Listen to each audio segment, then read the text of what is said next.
नमस्कार दोस्तों। तो दोस्तों कैसे हैं आप सब। दोस्तों आप सबकी प्रिपरेशन कैसी चल रही है।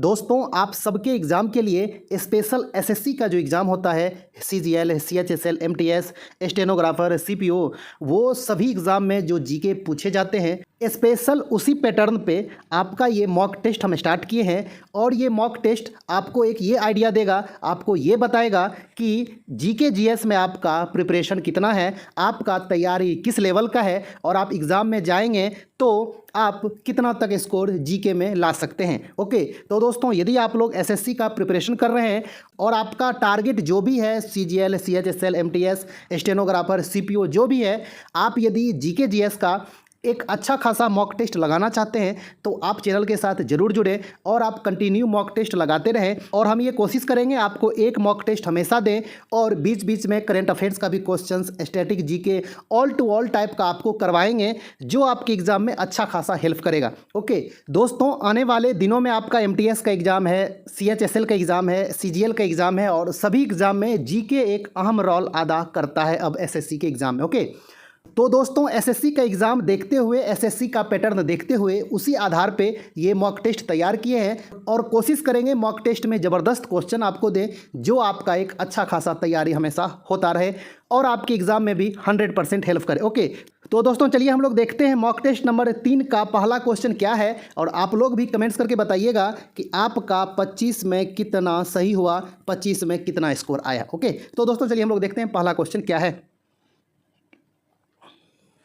दोस्तों जैसा कि आप लोग देख रहे हैं पहला क्वेश्चन क्या कह रहा है, भारत के पहले राष्ट्रीय समुद्री सुरक्षा समन्वयक कौन बने हैं। तो आपका ऑप्शन है जी सतीश रेड्डी, राकेश अस्थाना, जी सुरेश कुमार, अंतिम ऑप्शन है जी अशोक कुमार। तो दोस्तों आप लोग अपना आंसर कंफर्म कर लें कि भारत का पहला मेरीटाइम सिक्योरिटी कोऑर्डिनेटर कौन बने हैं।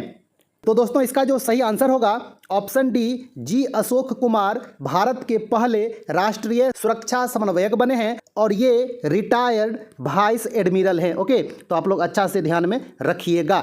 समझ में आ गया दोस्तों, बहुत ही अच्छा क्वेश्चन है, आप लोग ध्यान में रखिएगा। ओके, चलिए दोस्तों देखते हैं क्वेश्चन नंबर 2 क्या कह रहा है। दोस्तों क्वेश्चन नंबर 2 क्या कह रहा है, अशोक के किस अभिलेख में कलिंग युद्ध का वर्णन है।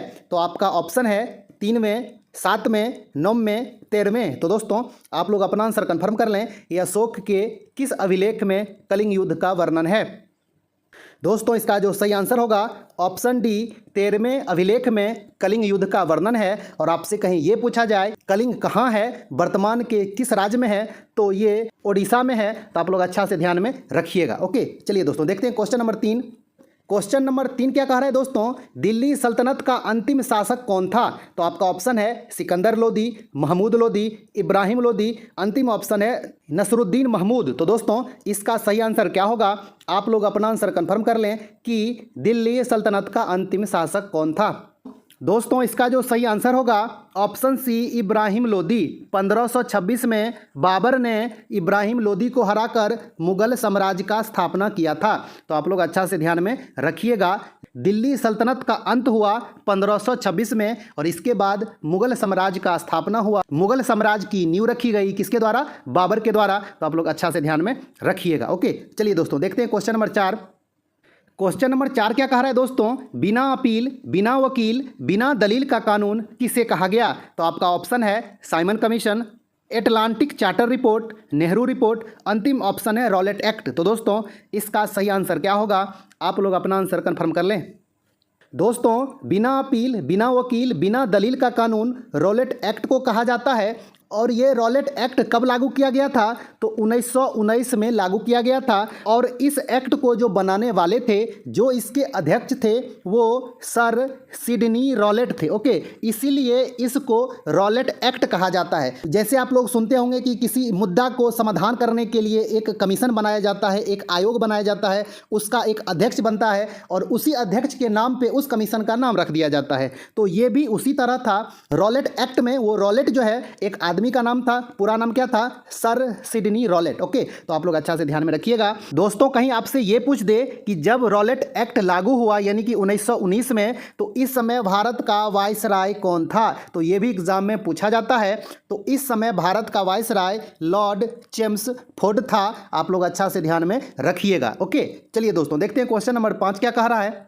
दोस्तों क्वेश्चन नंबर 5 क्या है, सिंधी भाषा को 1967 में किस संविधान संशोधन के माध्यम से 8वीं अनुसूची में शामिल किया गया। दोस्तों ये बहुत ही इंपॉर्टेंट क्वेश्चन है और इसमें आपको हम डिटेल्स में सब कुछ बता देते हैं, आप लोग ध्यान से सुनिएगा। सबसे पहले आप लोग इसका आंसर कर लें, उसके बाद आपको डिटेल्स में समझा देते हैं। इसका ऑप्शन देख लें, 20वीं संशोधन, 21वीं संशोधन, 22वीं संशोधन, 23वीं संशोधन। तो दोस्तों आप लोग अपना आंसर कंफर्म करें कि सिंधी भाषा को 8वीं अनुसूची में किस संविधान संशोधन के माध्यम से जोड़ा गया। दोस्तों इसका जो सही आंसर होगा ऑप्शन बी, 21वीं संशोधन के माध्यम से 8वीं अनुसूची में 1967 में सिंधी भाषा को जोड़ा गया। आप लोग अच्छा से ध्यान में रखिएगा। और इसमें आपको ये बता रहे हैं, आपसे कहीं ये पूछे कि मूल संविधान में जब संविधान बना था 8वीं अनुसूची में कुल कितने भाषा था, तो टोटल 14 भाषा था। ओके, उसके बाद 1967 में 21वीं संविधान संशोधन करके सिंधी भाषा को जोड़ा गया। इसके बाद दोस्तों 71वां संविधान संशोधन के माध्यम से 1992 में टोटल 3 भाषा को जोड़ा गया। कौन कौन? नेपाली, उसके बाद मणिपुरी, उसके बाद कोंकणी। ओके, तो ये भी क्वेश्चन आता है कि 71वां संविधान संशोधन कब हुआ, तो ये 1992 में हुआ। इसके माध्यम से कुल कितने भाषा को जोड़ा गया, तो 3 भाषा को जोड़ा गया। कौन कौन भाषा को जोड़ा गया, तो नेपाली, उसके बाद मणिपुरी, उसके बाद कोंकणी। ओके, तो आप लोग अच्छा से ध्यान में रखिएगा। इसके बाद दोस्तों 92वां संविधान संशोधन के माध्यम से 2003 में टोटल 4 भाषा को जोड़ा गया। कौन कौन भाषा? संथाली, उसके बाद डोगरी, उसके बाद मैथिली, उसके बाद बोडो। ओके, तो इस चारों भाषा को जोड़ा गया। तो आप लोग अच्छा से ध्यान में रखिएगा। 1967 में 1 भाषा को जोड़ा गया, 1992 में 3 भाषा को जोड़ा गया, उसके बाद 2003 में 4 भाषा को जोड़ा गया, यानी कि टोटल 8 भाषा को बाद में जोड़ा गया। यानी कि मूल संविधान में टोटल 14 भाषा था और 8 भाषा को बाद में जोड़ा गया, तो टोटल जो भाषा हो गया कितना? 22 भाषा। तो 8वीं अनुसूची में अभी वर्तमान में 22 भाषा है। आप लोग अच्छा से इन सभी बातों को ध्यान में रखिएगा। ओके, और आपको इसी तरह धीरे धीरे करके डिटेल्स में बताते रहेंगे जो आपके लिए फायदेमंद होगा, है ना। चलिए दोस्तों देखते हैं क्वेश्चन नंबर 6 क्या कह रहा है। 6ठा नंबर क्वेश्चन क्या कह रहा है दोस्तों, तानसेन का मकबरा कहाँ पर है। आपका ऑप्शन है भोपाल, जबलपुर, इंदौर, ग्वालियर। तो दोस्तों आप लोग अपना आंसर कंफर्म कर लें कि तानसेन का मकबरा कहाँ है।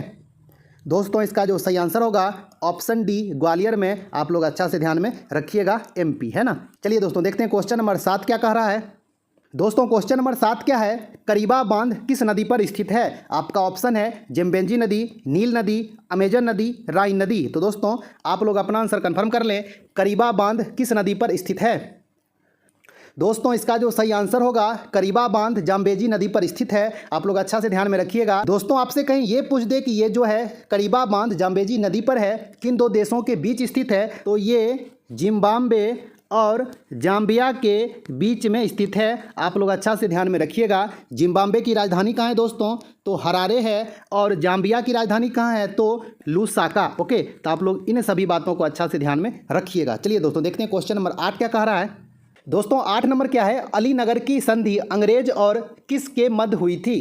तो आपका ऑप्शन है सिराजुद्दौला, शुजाउद्दौला, मीर जाफर, मीर कासिम। तो दोस्तों आप लोग अपना आंसर कंफर्म कर लें कि अलीनगर की संधि अंग्रेज और किसके मध्य हुई थी।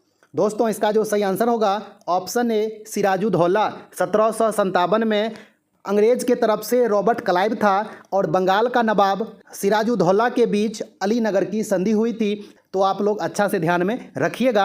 ये अलीनगर की संधि वाला स्टोरी बहुत ही ज़्यादा इंटरेस्टिंग है। यदि आपको नहीं पता होगा तो आप अच्छे से पढ़ लें इसके बारे में, बहुत ही आपको मज़ा आएगा। हम भी चाहते हैं कि आपको डिटेल्स में ज़्यादा से ज़्यादा बताएं। आगे कोशिश करेंगे कि डिजिटल बोर्ड पे आएँ, आपको ज़्यादा से ज़्यादा समझाने का और हेल्प करने का प्रयास करें। देखिए आगे क्या क्या होता है, जो भी होगा अच्छा ही होगा, है ना। चलिए दोस्तों देखते हैं क्वेश्चन नंबर 9 क्या कह रहा है। दोस्तों क्वेश्चन नंबर 9 क्या है, पुरुष क्रिकेट विश्व कप 2023 का आयोजन किस देश में होना प्रस्तावित है। तो आपका ऑप्शन है इंग्लैंड, भारत, न्यूजीलैंड, ऑस्ट्रेलिया। तो दोस्तों आप लोग अपना आंसर कंफर्म कर लें कि क्रिकेट वर्ल्ड कप 2023 कहाँ पे होगा। दोस्तों इसका जो सही आंसर होगा ऑप्शन बी, भारत, यानी कि इंडिया में इस साल क्रिकेट वर्ल्ड कप हो रहा है ना। तो आप लोग अच्छे से इंतजार करें। सभी लोग बेसब्री से इंतजार कर रहे हैं और ये उम्मीद कर रहे हैं कि भारत इस बार ट्रॉफी जीते, है ना। देखिए आगे क्या होता है। चलिए दोस्तों देखते हैं क्वेश्चन नंबर 10। दोस्तों क्वेश्चन नंबर 10 क्या कह रहा है, चौगान खेल का आधुनिक रूप क्या है? आपका ऑप्शन है हॉकी, घुड़सवारी, पोलो, खो खो। तो दोस्तों आप लोग अपना आंसर कंफर्म कर लें, इसका सही आंसर क्या होगा। दोस्तों इसका जो सही आंसर होगा ऑप्शन सी पोलो। चौगान का आधुनिक नाम पोलो है, तो आप लोग अच्छा से ध्यान में रखिएगा। ओके, और आपको ये पता होना चाहिए कि मध्यकालीन भारत में किसका मौत चौगान खेलते के टाइम हो गया था, तो वो कुतुबुद्दीन ऐबक था, जिसका मृत्यु चौगान खेलते वक्त हो गया था, है ना। तो आप लोग अच्छा से ध्यान में रखिएगा। ओके चलिए दोस्तों देखते हैं क्वेश्चन नंबर 11। क्वेश्चन नंबर 11 क्या है दोस्तों, अमरावती बौद्ध स्तूप किस राज्य में है? आपका ऑप्शन है आंध्र प्रदेश, तमिलनाडु, केरल, कर्नाटक। तो दोस्तों आप लोग अपना आंसर कंफर्म कर लें। दोस्तों इसका जो सही आंसर होगा ऑप्शन ए अमरावती बौद्ध स्तूप आंध्र प्रदेश में है। आप लोग अच्छा से ध्यान में रखिएगा। ओके चलिए दोस्तों देखते हैं क्वेश्चन नंबर 12। दोस्तों 12 नंबर क्या है, ब्रिक्स शिखर सम्मेलन 2023 का आयोजन किस देश में होना प्रस्तावित है? तो आपका ऑप्शन है चीन, भारत, ब्राजील, दक्षिण अफ्रीका। तो दोस्तों आप लोग अपना आंसर कंफर्म कर लें कि इस बार ब्रिक्स समिट कहाँ होगा। दोस्तों इसका जो सही आंसर होगा ऑप्शन डी दक्षिण अफ्रीका में होगा। आप लोग अच्छा से ध्यान में रखिएगा। पिछला बार कहाँ हुआ था, तो चाइना में हुआ था, और इस बार कहाँ हो रहा है, दक्षिण अफ्रीका में होगा। इसके अगले बार कहाँ होगा, तो ब्राज़ील में होगा। तो आप लोग इस तरह से ध्यान में रखिएगा। इसका जो बैठक होता है वो इस अल्फ़ाबेट के अनुसार ही होता है, यदि सब कुछ ठीक ठाक रहा तो इसी अल्फ़ाबेट के अनुसार इसका बैठक जो भी इसका मेंबर है उस देश में होता है। ओके, तो 2022 में चाइना में हुआ था, इस बार साउथ अफ्रीका में होगा। 24 वाला कहाँ होगा, ब्राज़ील में होगा। 25 वाला कहाँ होगा, रसिया में होगा। 26 वाला इंडिया में होगा। तो इस तरह से होता है। ओके चलिए दोस्तों देखते हैं क्वेश्चन नंबर 13। 13 नंबर क्या है दोस्तों, सोना का लैटिन नाम क्या है? आपका ऑप्शन है प्लेटिनम, ओसियम, कोरम, ऑरम। तो दोस्तों आप लोग अपना आंसर कंफर्म कर लें कि गोल्ड का लैटिन नाम क्या है। दोस्तों इसका जो सही आंसर होगा ऑप्शन डी ऑरम। आप लोग अच्छा से ध्यान में रखिएगा। ओके चलिए दोस्तों देखते हैं क्वेश्चन नंबर 14। दोस्तों क्वेश्चन नंबर 14 क्या है, प्रसिद्ध चित्र बाज के चित्रकार कौन थे? आपका ऑप्शन है Ustad Mansoor, Leonardo da Vinci, Ijaz Ahmed, Farooq Shaikh. तो दोस्तों इसका सही आंसर क्या होगा, आप लोग अपना आंसर कंफर्म कर लें। दोस्तों इसका जो सही आंसर होगा ऑप्शन ए उस्ताद मंसूर। आप लोग अच्छा से ध्यान में रखिएगा। प्रसिद्ध चित्र जो बाज था इसका चित्रकार उस्ताद मंसूर थे। ओके चलिए दोस्तों देखते हैं क्वेश्चन नंबर 15। 15 नंबर क्या है दोस्तों, राष्ट्रीय चिन्ह के रूप में अशोक स्तंभ को कब अपनाया गया? यानी कि भारतीय संविधान के द्वारा इसे कब अपनाया गया? आपका ऑप्शन है 26 जनवरी 1950, 26 नवंबर 1949, 24 जनवरी 1950, 23 जुलाई 1947। तो दोस्तों आप लोग अपना आंसर कंफर्म कर लें। दोस्तों इसका जो सही आंसर होगा ऑप्शन ए 26 जनवरी 1950 को राष्ट्रीय चिन्ह के रूप में अशोक स्तंभ को अपनाया गया। ओके तो आप लोग अच्छा से ध्यान में रखिएगा। चलिए दोस्तों देखते हैं क्वेश्चन नंबर 16। 16 नंबर क्या है दोस्तों, राजा राम मोहन राय को किसने राजा की उपाधि दी? आपका ऑप्शन है औरंगजेब, अकबर द्वितीय, शाहजहां, बाबर। तो दोस्तों इसका सही आंसर क्या होगा, आप लोग अपना आंसर कंफर्म कर लें। दोस्तों इसका जो सही आंसर होगा ऑप्शन बी अकबर द्वितीय। अकबर द्वितीय जो था वो राजा राम मोहन राय को राजा की उपाधि दिया था और लंदन अपना राजदूत बनाकर भेजा था। तो आप लोग अच्छा से ध्यान में रखिएगा। ये भी क्वेश्चन आता है कि राजा राम मोहन राय को अपना राजदूत बनाकर लंदन किसने भेजा था? तो अकबर द्वितीय ही भेजा था। आप लोग अच्छा से ध्यान में रखिएगा। ओके चलिए दोस्तों देखते हैं क्वेश्चन नंबर 17। 17 नंबर क्या है दोस्तों, आर्द्र भूमि दिवस कब मनाया जाता है? वेटलैंड डे कब मनाया जाता है? तो आपका ऑप्शन है 1 फरवरी, 2 फरवरी, 3 फरवरी, 4 फरवरी। तो दोस्तों आप लोग अपना आंसर कंफर्म कर लें और इसमें आप वर्ल्ड जोड़ लें, ठीक है ना, ये छूट गया है विश्व आर्द्र भूमि दिवस। ओके हाँ, तो दोस्तों इसका जो सही आंसर होगा क्या होगा, ऑप्शन बी 2 फरवरी को प्रतिवर्ष विश्व आर्द्र भूमि दिवस मनाया जाता है, यानी कि वर्ल्ड वेटलैंड डे। ओके चलिए दोस्तों देखते हैं क्वेश्चन नंबर 18। क्वेश्चन नंबर 18 क्या कह रहा है दोस्तों, सार्वजनिक लेखा समिति में राज्यसभा के कितने सदस्य होते हैं? आपका ऑप्शन है 15, 6, 7, 22। तो दोस्तों आप लोग अपना आंसर कंफर्म कर लें। दोस्तों इसका जो सही आंसर होगा ऑप्शन सी 7 मेंबर होते हैं। सार्वजनिक लेखा समिति या लोक लेखा समिति दोनों एक ही होता है। इसमें टोटल 22 मेंबर होते हैं, 15 लोकसभा का और 7 राज्यसभा का। ओके तो आप लोग अच्छा से ध्यान में रखिएगा। चलिए दोस्तों देखते हैं क्वेश्चन नंबर 19। क्वेश्चन नंबर 19 बहुत ही ज़्यादा इंपॉर्टेंट है, VVI क्वेश्चन है, आप लोग अच्छा से ध्यान में रखिएगा। ओके तो दोस्तों ये क्वेश्चन क्या है, परिसीमन आयोग का पदेन सदस्य कौन होता है? आपका ऑप्शन है मुख्य चुनाव अधिकारी, मुख्य निर्वाचन आयुक्त, राष्ट्रपति, प्रधानमंत्री। तो दोस्तों आप लोग अपना आंसर कंफर्म कर लें कि परिसीमन आयोग का पदेन सदस्य कौन होता है। दोस्तों इसका जो सही आंसर होगा ऑप्शन बी, मुख्य निर्वाचन आयुक्त यानी कि चीफ इलेक्शन कमिश्नर जो होते हैं वो परिसीमन आयोग के पदेन सदस्य होते हैं। अब आपको पहले ये पता होना चाहिए कि ये परिसीमन आयोग होता क्या है। तो दोस्तों आप लोग आसान भाषा में ये समझ लीजिए कि जो आप लोग देखते होंगे लोकसभा सीट, विधानसभा सीट, कि इस क्षेत्र में इतना लोकसभा का सीट है, इस क्षेत्र में इतना विधानसभा का सीट है, तो ये निर्धारण करता कौन है कि किस क्षेत्र में कितना लोकसभा का सीट होना चाहिए, किस क्षेत्र में कितना विधानसभा का सीट होना चाहिए, ये सब निर्धारण ये परिसीमन आयोग ही करता है। बहुत सारे दोस्तों को लगता होगा कि ये चुनाव आयोग करता है, लेकिन नहीं, ये परिसीमन आयोग करता है। आप लोग अच्छा से ध्यान में रखिएगा, ये क्वेश्चन एग्जाम में आता है कि लोकसभा तथा विधानसभा क्षेत्रों का निर्धारण कौन करता है, तो परिसीमन आयोग करता है। और जब किसी स्टेट में ये सीट निर्धारण करना हो तो इस आयोग को बनाया जाता है। इसका एक अध्यक्ष बनते हैं जो सामान्यतः सुप्रीम कोर्ट के न्यायाधीश होते हैं। इसके जो पदेन सदस्य होते हैं वो चीफ इलेक्शन कमिश्नर होते हैं। और जिस स्टेट में ये परिसीमन करने के लिए जाते हैं उस स्टेट के जो इलेक्शन कमिश्नर होते हैं वो भी इसके पदेन सदस्य होते हैं। ओके, तो आप लोग अच्छा से ध्यान में रखिएगा इन सभी बातों को। चलिए दोस्तों देखते हैं क्वेश्चन नंबर 20। दोस्तों क्वेश्चन नंबर 20 क्या कह रहा है, मौर्य राजवंश का अंतिम शासक कौन था? आपका ऑप्शन है बृहदर्थ, राहुल, देवभूति, अशोक। तो दोस्तों इसका सही आंसर क्या होगा, आप लोग अपना आंसर कंफर्म कर लें।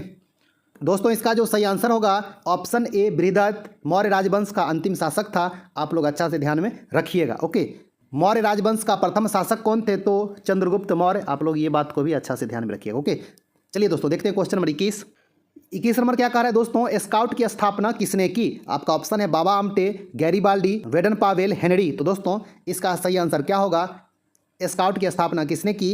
तो दोस्तों इसका जो सही आंसर हो जाएगा ऑप्शन सी, वेडन पावेल ने स्काउट की स्थापना की। तो आप लोग अच्छा से ध्यान में रखिएगा। ओके, चलिए दोस्तों देखते हैं क्वेश्चन नंबर 22। दोस्तों क्वेश्चन नंबर 22 क्या कह रहा है, भारत की दूसरी महिला राष्ट्रपति बने द्रौपदी मुर्मू भारत के डैश राष्ट्रपति हैं, यानी कि कितने राष्ट्रपति हैं? तो आपका ऑप्शन है 13वें, 14वें, 15वें, 16वें। तो दोस्तों आप लोग अपना आंसर कंफर्म कर लें कि वर्तमान में द्रौपदी मुर्मू जो है वो भारत के कितने राष्ट्रपति हैं।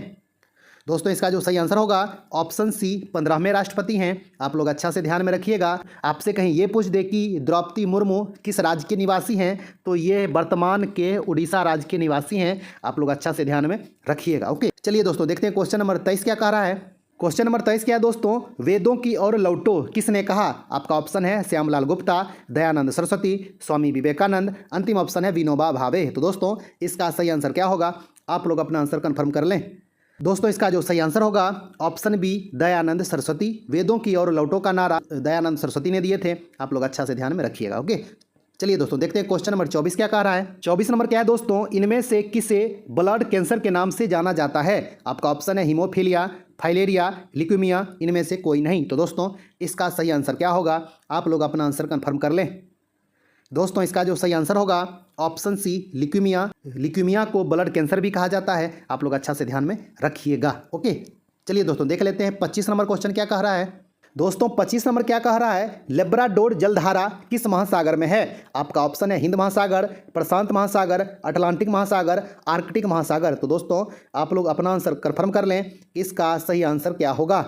दोस्तों लेब्राडोर जलधारा आर्कटिक महासागर में है और ये एक ठंडा जलधारा है। तो आप लोग अच्छा से ध्यान में रखिएगा। ओके, तो दोस्तों ये टोटल 25 क्वेश्चन था। आप लोग कमेंट्स करके बताएं कि आपका 25 में कितना सही हुआ और ये ऑल टू ऑल क्वेश्चन आपको कैसा लगा। आपको समझाने का भी प्रयास किए, वो भी आपको कैसा लगा, आप कमेंट्स करके बताइए। आप अपने दोस्तों में भी शेयर कीजिए। आपके तरफ से अच्छा रिस्पॉन्स आएगा तो हम इसी तरह का ज़बरदस्त मॉक टेस्ट आपके लिए लाते रहेंगे। अच्छा से समझाने का प्रयास करेंगे जो आपके एग्ज़ाम के लिए लाभकारी होगा, आपके एग्ज़ाम में हेल्प करेगा। ओके, तो दोस्तों मिलते हैं एक अच्छा खासा न्यू वीडियो लेके, तब तक के लिए धन्यवाद, नमस्कार।